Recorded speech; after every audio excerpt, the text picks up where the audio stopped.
Bueno, el título que le puse a este mensaje es La Iglesia Perseverante.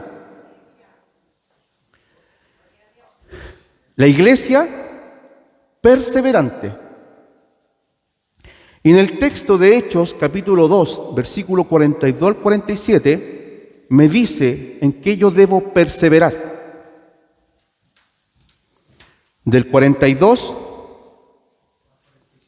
al 47, pero quiero que se fije en el texto 42, porque es allí donde el Señor nos pide en qué debemos perseverar dentro de la iglesia. Amén. Hay un tema muy extenso y espero hoy día poder exponerlo de la mejor manera. Entonces, en el nombre del Padre, del Hijo y del Espíritu Santo doy comienzo a esta lectura bíblica. Y dice así: y perseveraban en la doctrina de los apóstoles, en la comunión unos con otros, en el partimiento del pan y en las oraciones. Voy a seguir leyendo porque quiero llegar hasta el 47. Y sobrevino temor a toda persona, y muchas maravillas y señales eran hechas por los apóstoles. Todos los que habían creído estaban juntos y tenían en común todas las cosas, y vendían sus propiedades y sus bienes, y los repartían a todos según la necesidad de cada uno. Y perseverando, recuerde la palabra, unánimes, cada día en el templo y partiendo el pan en las casas, comían juntos con alegría y sencillez de corazón, que alabando a Dios y teniendo favor con todo el pueblo. Y el Señor añadía cada día a la iglesia a los que habían de ser salvos.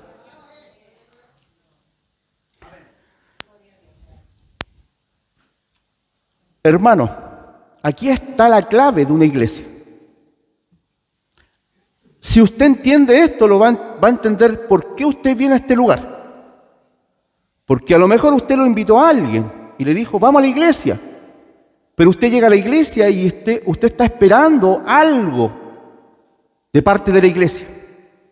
La iglesia le va a enseñar qué debe hacer dentro de su casa. ¿Qué es lo que usted debe hacer cuando llega a la iglesia, al lugar donde nos congregamos?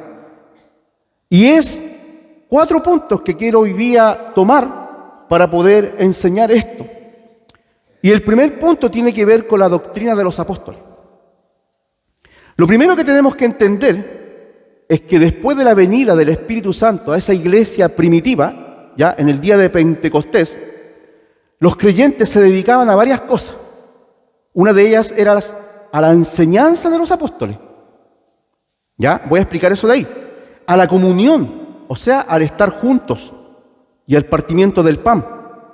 A la oración y a la celebración de la cena del Señor. También compartían sus posesiones y ayudaban a todos los que tenían necesidad. La comunidad estaba unida en amor y en adoración a Dios. El Señor añadía a la iglesia a aquellos que iban a ser salvados. Entonces hoy veremos en lo que debemos perseverar como comunidad cristiana, como congregación. Y estos principios hoy día están vigentes para nosotros. Hay muchas iglesias que están haciendo cosas que no son bíblicas. Hay muchas iglesias que se han perdido, se han extraviado de la verdad. Hay muchas iglesias, disculpe que se lo diga de esta manera, pero es lamentable, hoy día están en apostasía. Hoy día están haciendo cosas que Dios nunca les mandó a hacer.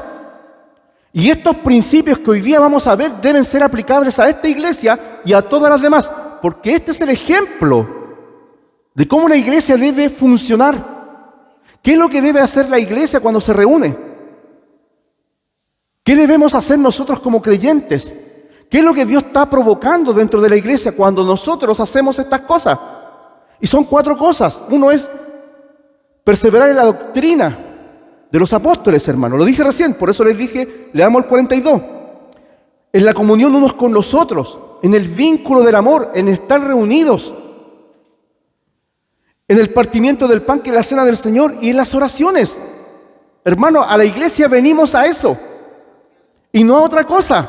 La iglesia no es un club de Toby o de Lulú, por decirlo así.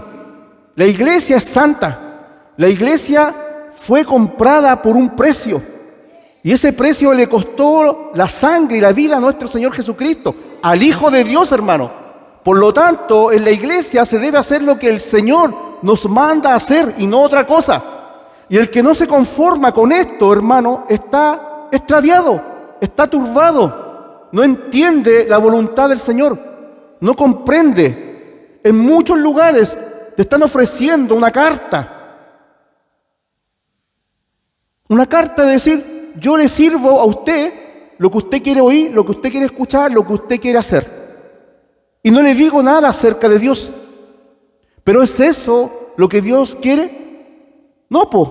Aquí son como un verdadero restaurante. Yo te voy a servir algo que a ti te va a gustar. Pero en la iglesia del Señor, Dios te va a pedir todo. Dios te va a pedir santidad. Dios te va a pedir obediencia. Dios te va a pedir que estés orando, que estés velando, que estés perseverando. Dios nos va a estar pidiendo que nosotros prediquemos el Evangelio.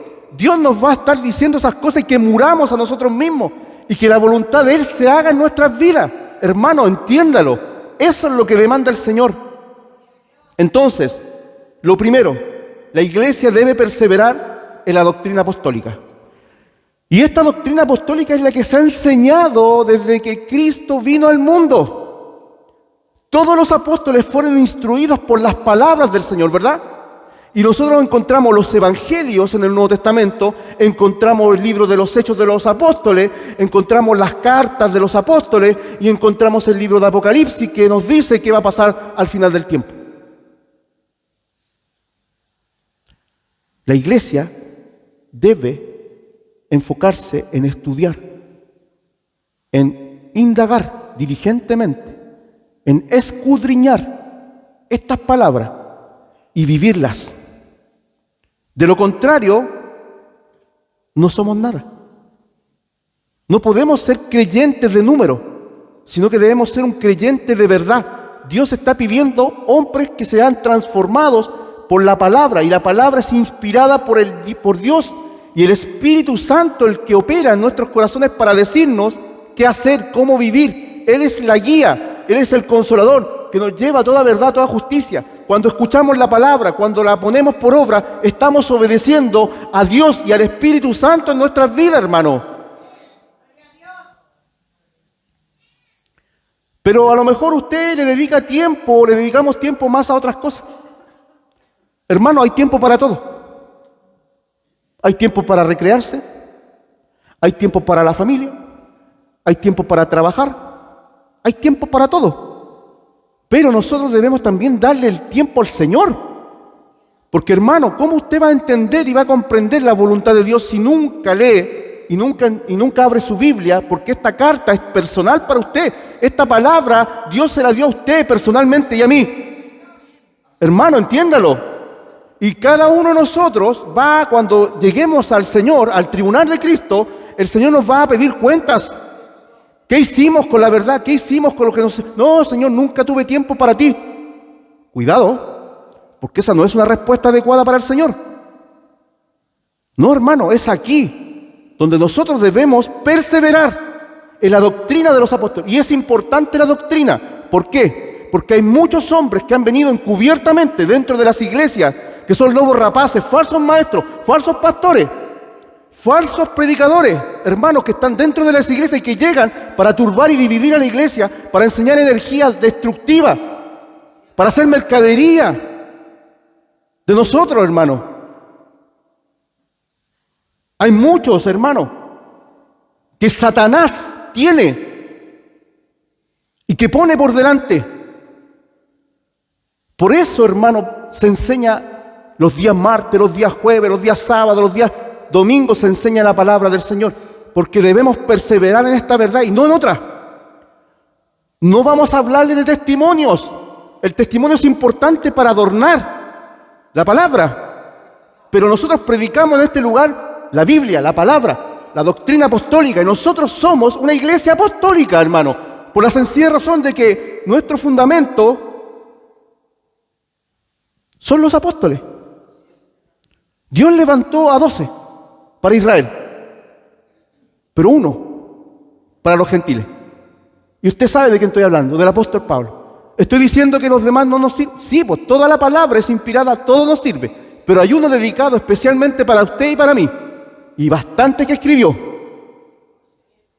¿Conoce entonces usted las doctrinas esenciales de la palabra del Señor? ¿Qué es la salvación? ¿Qué es la justificación? ¿Qué es el pecado? ¿Quién es Dios? ¿Su carácter? ¿Sus atributos? ¿Conoce la venida de Cristo? ¿Conoce su muerte y resurrección? ¿Su pasión? ¿Conoce esas cosas, esas verdades? Porque va a haber personas que le van a preguntar. ¿Y usted qué va a hablar? ¿Qué va a decir? No sé. Vayan del pastor. No, pues. Si usted está encargado de decirle a los demás esta verdad, ¿o no? Todos, hermanos, estamos aquí comprometidos y perseverando en esta doctrina. Pablo dice lo siguiente. En 1 Corintios, capítulo 3, versículos del día al 11, dice: conforme a la gracia de Dios que me ha sido dada, yo, como perito arquitecto, puse el fundamento. Y el fundamento es Cristo. Y otro edifica encima. Pero cada uno mire cómo sobreedifica, porque nadie puede poner otro fundamento que el que está puesto, el cual es Jesucristo, hermano. Eso es la base que predicaban los apóstoles. Los apóstoles predicaban de Jesús, predicaban de la salvación, predicaban de Él. ¿Y nosotros de qué debemos predicar? De Jesucristo, hermano, porque no hay otro nombre dado a los hombres en que los hombres puedan ser salvos. Y también no me avergüenzo del Evangelio porque es poder de Dios. Porque hay un solo mediador entre Dios y los hombres, Jesucristo, hermano. Jesucristo debe llenar tu corazón, debes centrar tu vida en Él. Todo está en Él. Toda la bendición de Dios se encuentra en Jesús, no fuera de Él. Y es por eso, hermano, que los apóstoles pusieron el fundamento. Pero es allí también donde está nuestra responsabilidad de saber dónde sobreedificamos. Nuestra casa espiritual es importante. Tú tienes que construir tu casa espiritual en los fundamentos apostólicos. ¿Estoy diciendo que dejemos de lado el Antiguo Testamento? No, porque lo estamos viendo. Pero lo que predicaba el Nuevo Testamento, lo que vino a decir Jesús es importante para nosotros porque estamos en el nuevo pacto y debemos entender las condiciones de ese pacto y debemos comprender las exigencias que Dios nos demanda como hijos suyos, hermano. Entonces, hermano, tenemos que perseverar en la doctrina apostólica. Así que abra su Biblia y léala. No la tenga en el Salmo 91 abierta, amarilla, o en el 23, ni en el cajón, sino que usted cada día habla, Señor. ¿Sí? Habla, Señor, te rogamos. Entonces, hermano, ¿qué debemos hacer? Cada día abrir nuestra Biblia, leer un capítulo que no va a tomar 10 minutos quizás. Y usted va a orar, va a meditar y le va a dar gracias al Señor. Y al segundo día va a comenzar con el capítulo 2. Y así va a ir terminando su Biblia sin ningún problema. Es que no tengo tiempo para leer. Pero tienes tiempo para el Facebook. Y harto tiempo para TikTok. Para las series coreanas. Para las comedias turcas. Pero para tu Biblia, hermano, seamos honestos, sinceros. Ayúdanos, Señor, te rogamos. Con un amigo que tengo ahí cercano, vecino. Pero como les decía recién, lamentablemente, hermano, hay muchos lugares que ya no se predica este mensaje apostólico, ni de sana doctrina. La sana doctrina es importante. Pablo estaba preocupado por Timoteo y le dijo: oye, Timoteo, yo me voy. Pronto voy a morir. Tú persevera, permanece en estas palabras. Y tú y los que te escuchan van a salvarse. Y que no te tengan por joven, por tu juventud, en menos, sino que sea ejemplo en todas las cosas, para que los demás glorifiquen al Señor, ¿verdad? Entonces, lamentablemente, estos hombres sin entendimiento, corruptos, traídos desde el mismo infierno, apóstatas, lo único que quieren y buscan es destruir una iglesia, destruir la verdad de nuestro Señor Jesucristo. Es Satanás quien tiene a sus propios hombres. Que el Señor nos reprenda, ¿verdad? Así que, hermano, y lamentablemente hay mucha gente que tiene comezón de oír a estos mentirosos porque les hablan palabras persuasivas, fabulosas, y corren y les pica el oído por oírlos. A este trae una nueva revelación, este me trae un nuevo mensaje, este sí que me va a dejar con la bendición, siendo que la bendición ya está sobre ti, hermano. Cristo puso su bendición, el Padre ya puso su bendición sobre usted, hermano. El apóstol Pedro escribió lo siguiente en 2 de Pedro, capítulo 2, versículo 1 al 3. Dice así: pero hubo también falsos profetas. Hermano, pero mire que dice, entre el pueblo, como habrá entre vosotros falsos maestros. Lo está diciendo, en el pueblo, en la antigüedad, hubo falsos profetas. Y dice que entre nosotros, en esta iglesia, espero que ninguno sea uno falso, sino que el Señor, yo sé que todos son convertidos acá, lo sé. Pero si viene alguno trayendo otra doctrina, lo vamos a sacar de aquí, si no se arrepiente.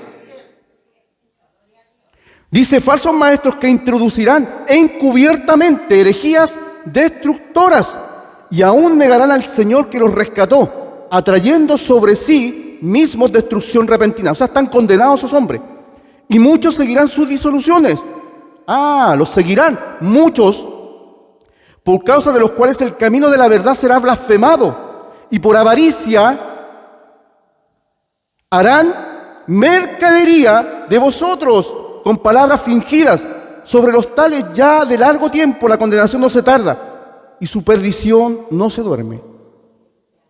Cuidado, hermano, cuidado. Es por eso que es importante conocer la doctrina apostólica para que ningún hombre te engañe, ni te saque del buen camino del Señor, ni de la verdad de Jesucristo, ni te lleve por el camino oscuro. Entonces, hermano, ¿estamos perseverando en la doctrina apostólica? Yo sé que en esta iglesia sí, lo sé, porque aquí se predica esto. Pero quiero que usted también empiece a tomar esto para su corazón y empiece a perseverar personalmente en esta verdad que Dios le dice. Segundo, la iglesia debe perseverar en la comunión con los demás creyentes. ¿Y qué significa esto? La comunión entre los creyentes implica unidad, fraternidad. Escúchelo. El perseverar en la comunión con los demás significa buscar la unidad y la fraternidad. Porque Dios es uno, un solo espíritu, un solo Dios, un solo mediador, una sola palabra. ¿Verdad? Y Dios quiere que este cuerpo, siendo muchos, sean uno. Y en esto nos conocerán que somos sus discípulos, si nos amamos los unos a los otros. La fraternidad es importante dentro de la iglesia. Usted tiene que saludar, tiene que perdonar y amar a su hermano. Y tiene que preocuparse del otro. No se olvide. Pregunte por él. Visítelo. Llámelo. Hermano, hagámoslo. Porque esto va a traer la unidad, la comunión con los demás. Recuerde que usted fue sacado, fuimos sacados de un lugar, de una familia que no servía mucho. Me refiero a esos amigos que teníamos en el mundo. Y Dios nos dejó en un lugar donde somos un cuerpo en la fe, una familia en la fe, hermano. Somos hermanos porque tenemos un mismo Padre. Y es por eso que decimos que somos hermanos los unos con los otros. Usted es mi hermana, usted es mi hermano. ¿Por qué? Porque tenemos el mismo Padre en los cielos. Es por eso. ¿Y usted cree que el Padre va a estar contento si sus hijos están peleados o discutidos o enojados? No, pues.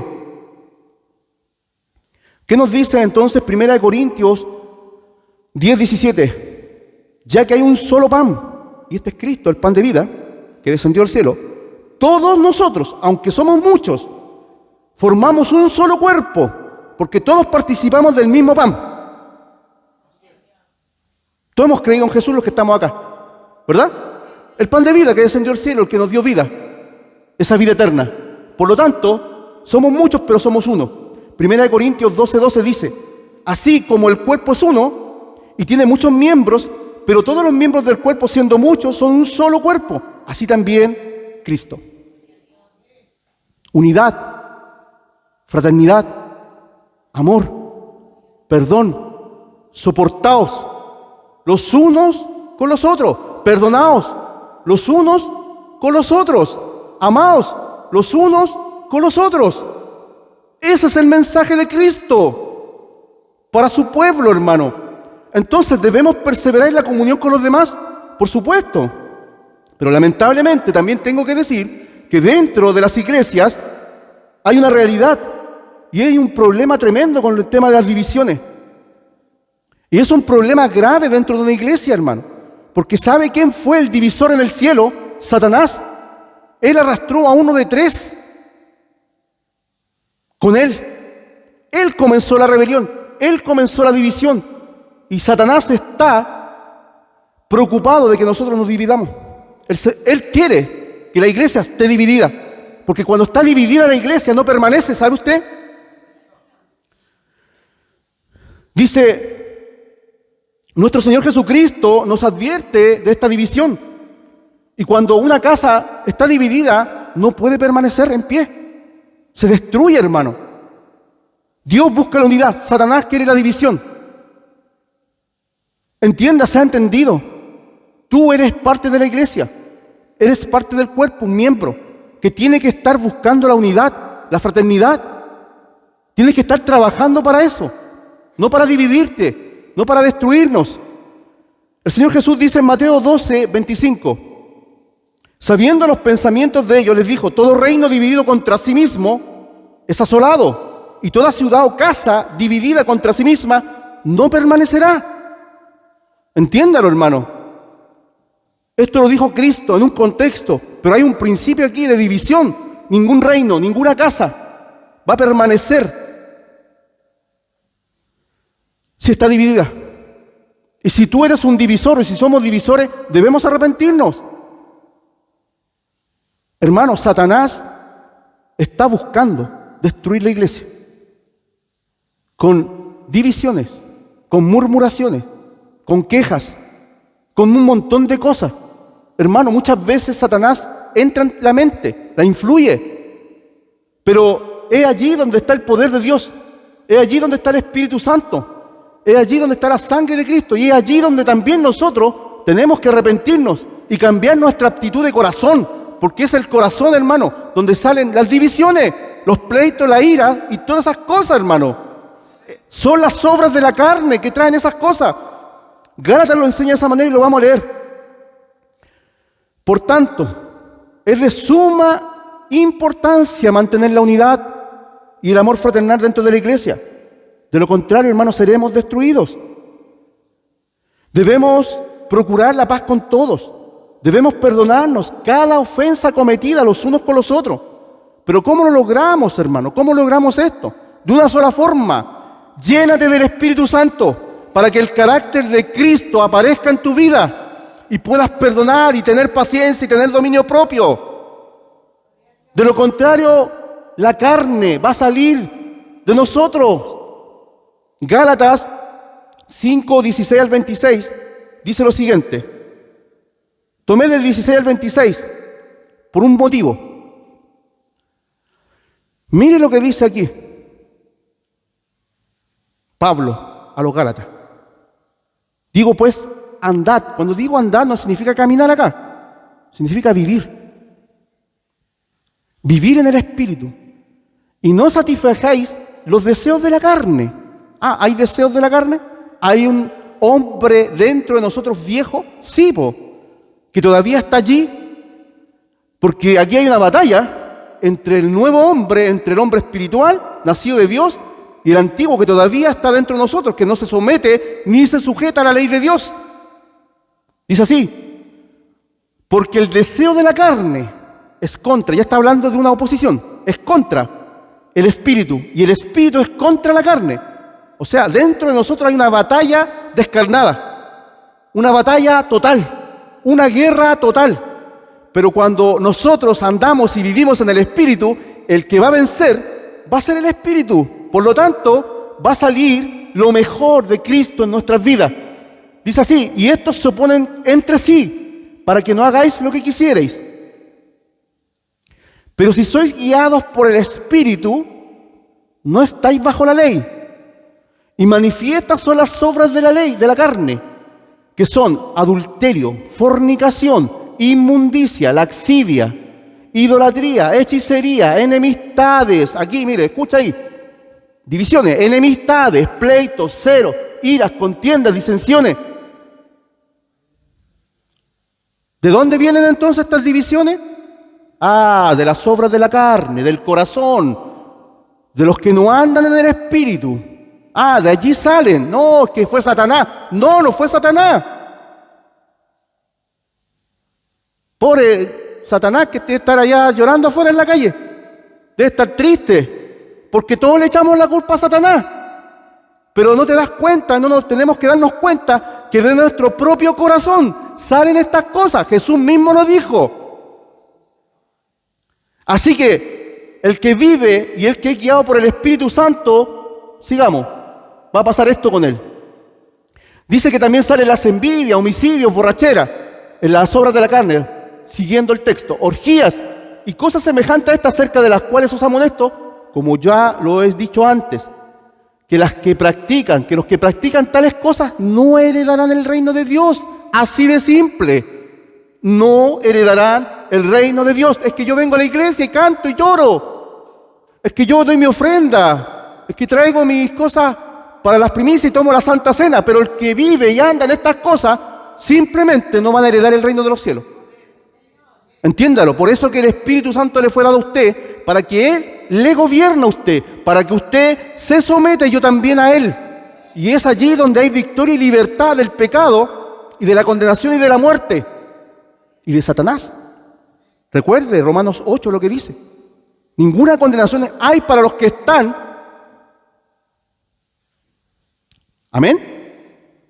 Y dice así: más el fruto del Espíritu es amor, gozo, paz, paciencia, benignidad, bondad, fe, mansedumbre, templanza. Contra tales cosas no hay ley. Dios no puede acusar a nadie de eso. Pero los que son de Cristo han crucificado la carne con sus pasiones y deseos. Eso es lo que pasa con la carne. Trae pasión y deseo. Si vivimos por el Espíritu, andemos también por el Espíritu, pues. El que tiene el Espíritu, ande en el Espíritu. Sea guiado por el Espíritu. Sea lleno del Espíritu Santo. No nos hagamos vanagloriosos, irritándonos unos a otros, envidiándonos unos a otros. ¿Está ahí? Yo creo que es claro, hermano. O sea, si usted no lo está entendiendo, yo creo que debemos orar al Señor hoy día. Pero yo sé que lo está entendiendo. Yo sé que usted tiene el Espíritu Santo y tiene a Dios en su corazón. Y sé que Dios le está hablando y me está hablando a mí también. Y quiero decir una cosa: ¿cómo entonces podemos vencer? Solamente se logrará siendo lleno del Espíritu Santo, evidenciando el carácter de Cristo. Y el carácter de Cristo es amor, gozo, paz, paciencia, benignidad, bondad, fe, mansedumbre, templanza. Contra tales cosas no hay ley. Yo veo a Cristo ahí. Carácter. ¿Tienes carácter? ¿El carácter del Espíritu Santo? ¿Tenemos ese carácter? ¿Se está manifestando el carácter de Cristo en nuestras vidas? Porque si no está el carácter de Cristo, ¿qué está, po? La obra de la carne. Así de simple, si es una u otra. El Señor lo dice claro, una u otra. No hay término medio. Y es por eso, hermano, que debemos depender del Espíritu Santo. Entonces, la comunión los unos con los otros es importante. Perseverar en esa comunión. Tercero, la iglesia debe perseverar en el partimiento del pan. ¿Qué es el partimiento del pan? Lo que vamos a hacer hoy día, lo que vamos a celebrar. ¿Sabe por qué? Porque recordamos lo que Cristo hizo por nosotros.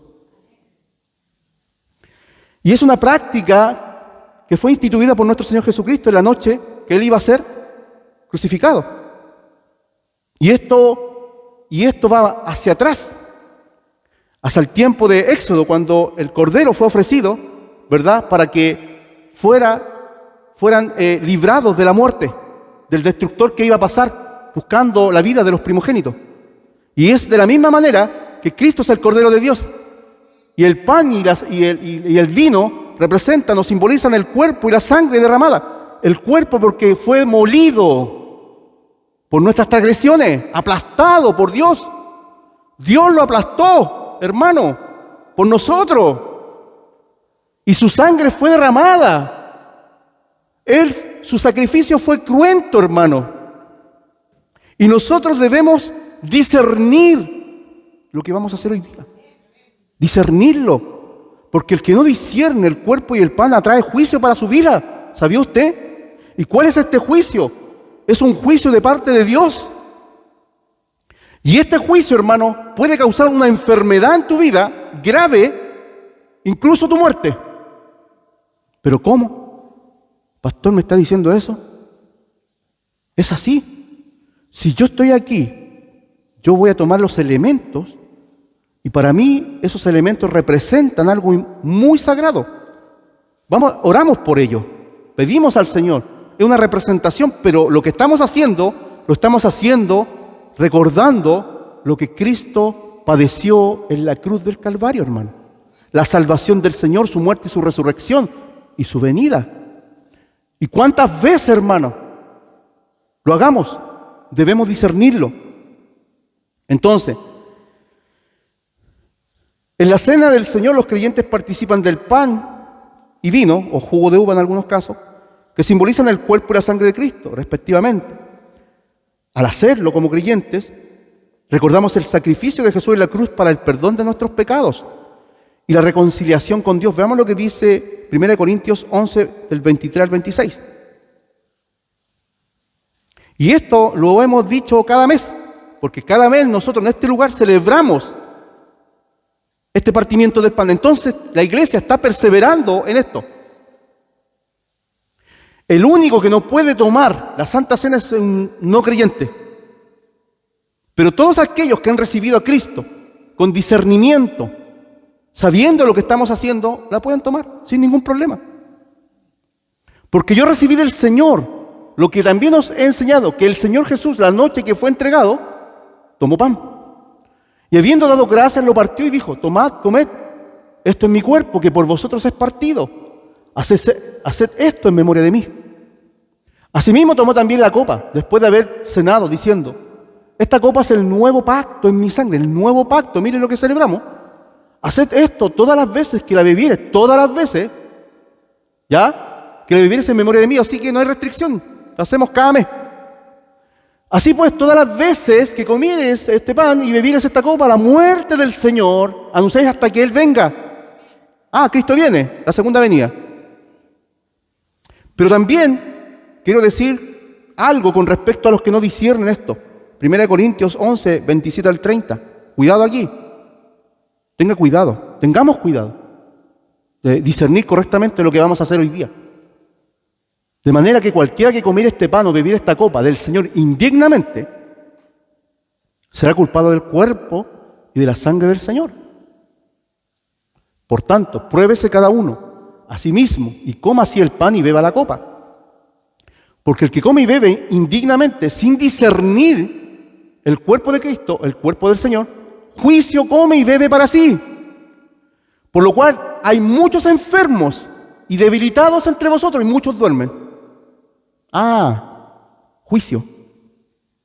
Muchos enfermos y dormir significa al creyente que está para ser resucitado. Porque morir en la Biblia es para una muerte eterna. Dormir es para ser resucitado. O sea, se enfermaban y morían por no discernir. Y dice que Dios, más abajo dice que Dios disciplina a cada uno de sus hijos para que se salven. Entonces, hasta ahí, 31, no sé si era el 31. Ya, está el 30. Perdón.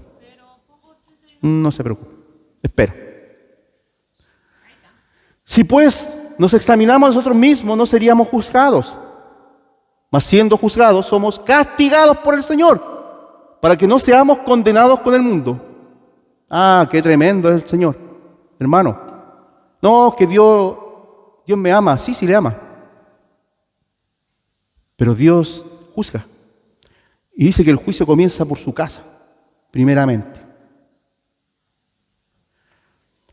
A lo mejor, hermano, hemos llegado a este lugar una expectativa de decir, Señor te va a bendecir, Señor te va a sanar, Eso lo hace el Señor, lo hace, sí lo hace. Eso es añadidura, hermano. No se preocupe.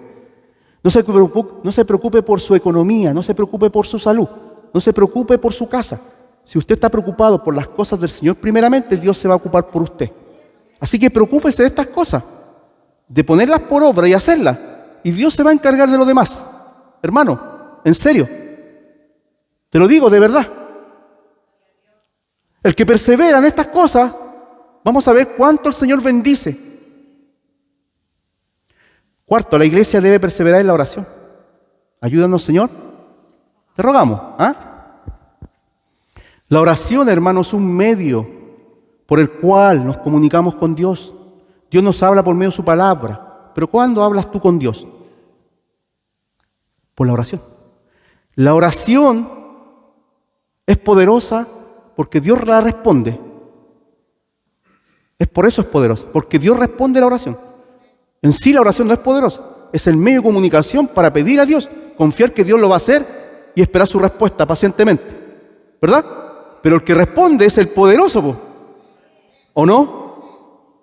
Entonces, Dios nos llama a perseverar en la oración, y esto va a demostrar un verdadero deseo genuino de nuestro corazón, el buscar su rostro. Hay intercesiones, hay oraciones, hay súplica, hay ruego, hay gemidos, hermano, que tienen que estar en nuestras vidas, hermano. Si no nos tomamos el tiempo para hablar con el Señor, ¿qué va a pasar en nuestras vidas? ¿Sabe lo que usted está diciendo con eso? Que usted es autosuficiente. Eso usted está diciéndole al Señor. Que usted se la puede, que no lo necesita. Cuando usted no ora al Señor, usted está diciéndole a Él que no le necesita. El mismo Señor Jesucristo, el Hijo de Dios, oró a su Padre. Y en la iglesia en el texto bíblico vemos los hombres de oración, las mujeres de oración, hermano, que todos recibieron respuesta de parte de Dios. Cuando perseveramos en nuestras oraciones, demostramos nuestra confianza en que Dios escuche y responda a nuestras peticiones. Salmo 40, lo prediqué hace poco. Además, la oración nos permite buscar su voluntad y estar dispuesto a aceptar lo que es mejor para nuestras vidas, hermano. En la oración yo encuentro y entiendo cuál es la voluntad de Dios para mi vida y me someto a ella. Además, hermano, el persistir en la oración reconocemos que dependemos de Dios para muchas cosas en nuestras vidas, hermano. Esto ayuda a mantenernos en una actitud humilde y reconocer nuestra necesidad y guía y provisión del Señor. Hermano, imagínese usted, los que tienen hijos, los que tenemos hijos, que tu hijo llegue y pase de largo y te diga, hola papá, esos son los 30 segundos de saludo, y que él tenga necesidades y problemas y no te los comunique. Tú como padre vas a decir, no pasa nada, pues está dependiendo de él, de su fuerza, a lo mejor se la está arreglando por sí mismo, pero tú estás dispuesto siempre a ayudarlo como padre. Siempre. Pero hay muchos hijos que se quedan callados, que no hablan, que no comunican, ¿verdad? Entonces, nosotros como padres estamos dispuestos a ayudar a nuestros hijos sin ningún problema, porque ellos son herederos, son parte de la casa, son de nuestra propia sangre, vida. Y uno le va a darle lo mejor a sus hijos, ¿verdad? Como padre le damos lo mejor a nuestros hijos, lo que podemos, ¿verdad? Nuestro Padre también nos quiere dar lo mejor. Si eres el Padre de los padres, eres un Padre amoroso y bueno, un Padre que está pendiente de nosotros, que quiere ayudarnos, que tiene un depósito enorme, que los cielos están abiertos para sus hijos, pero no oramos, no somos persistentes, flaqueamos y desmayamos, Y Dios, el mismo Señor Jesucristo, nos enseña a ser perseverantes en la oración. Querido hermano, algunas veces traemos o tenemos dificultades, desafíos, cada día, ¿verdad? Pero Dios nos llena de fortaleza y consuelo en esos momentos que estamos pasándola mal. ¿Le ha pasado a usted? ¿Usted ha experimentado el consuelo y la fortaleza del Señor? Muchas veces. ¿Hemos experimentado cómo el Señor abre los cielos y provee para nuestra necesidad? Sí, porque dice que sus siervos, sus hijos, no mendigan el pan. Cuando el Señor, tú ves puertas cerradas, el Señor las abre, pero porque vienes y confías en que Él lo va a hacer. Y es por eso, hermano, que no debemos nosotros ser autosuficientes. Ora, hermano, ora. Persevera en la oración, persevera en la doctrina, persevera en la comunión, persevera en el partimiento del pan, porque grandes cosas el Señor va a hacer si tú lo haces. Nuestro Señor Jesucristo nos enseña en una parábola, sobre la necesidad de orar siempre sin desmayar.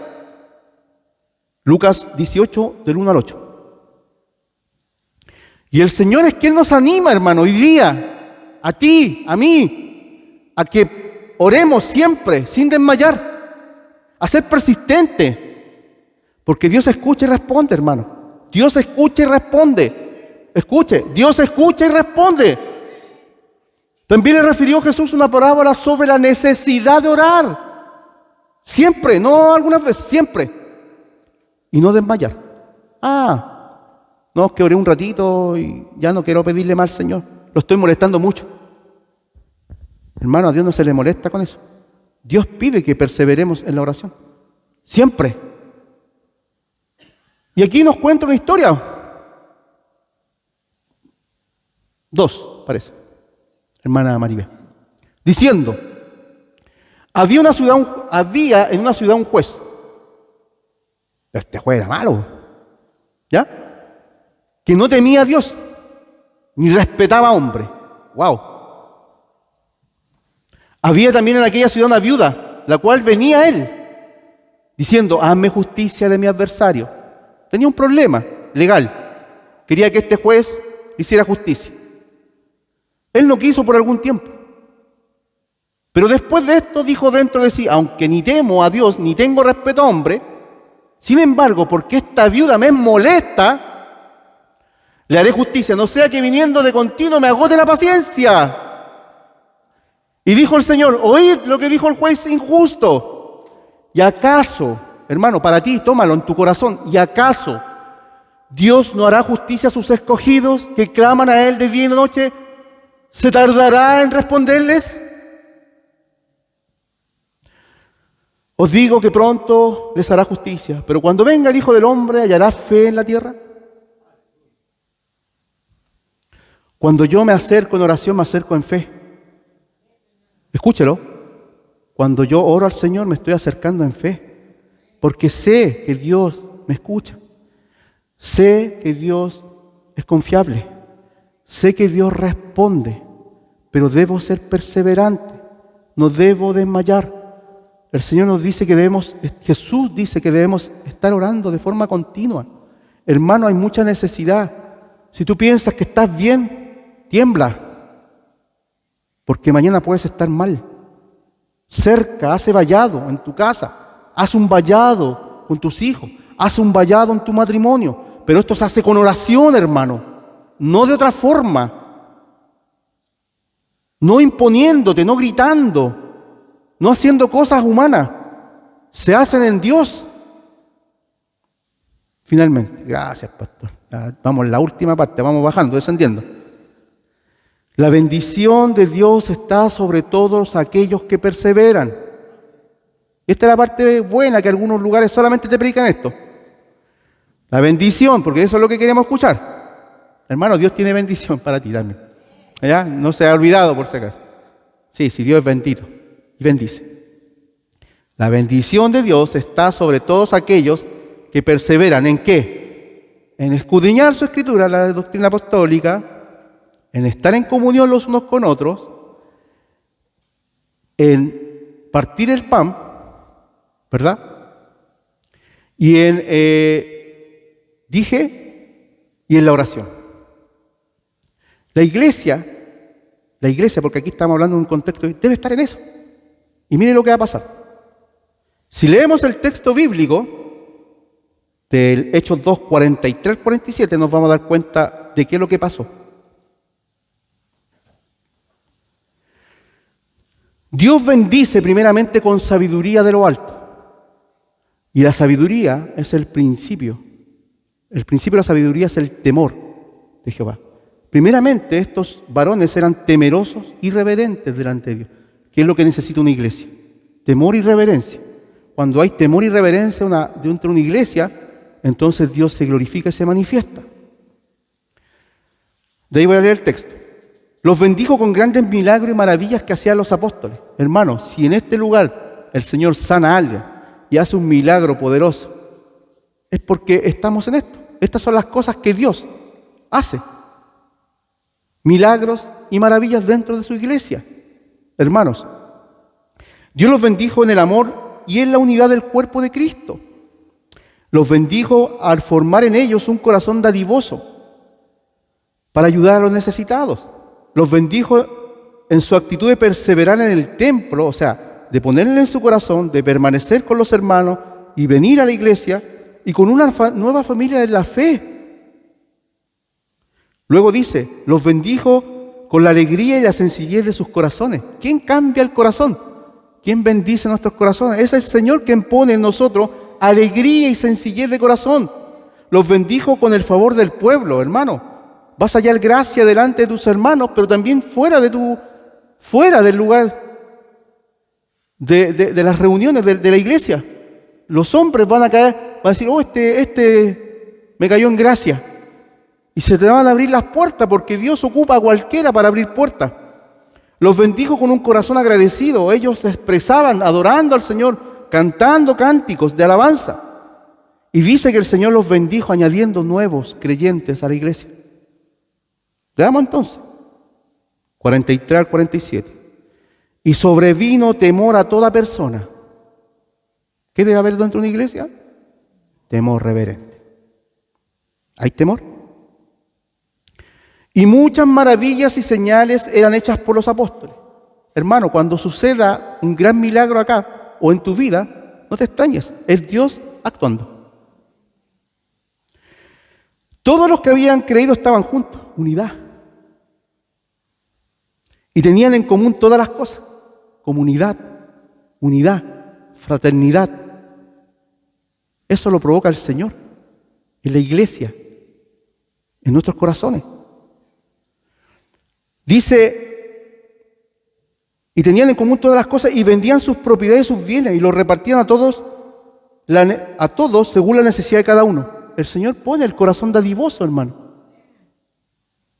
¿Tienes un corazón dadivoso? Y dice que perseverando unánimes cada día en el templo y partiendo el pan en las casas, estas coinonías que hacemos, ¿ya? Comían juntos, con alegría y sencillez de corazón, alabando a Dios, teniendo el favor con todo el pueblo, y el Señor, no nosotros, el Señor, añadía cada día a la iglesia los que habían de ser salvos.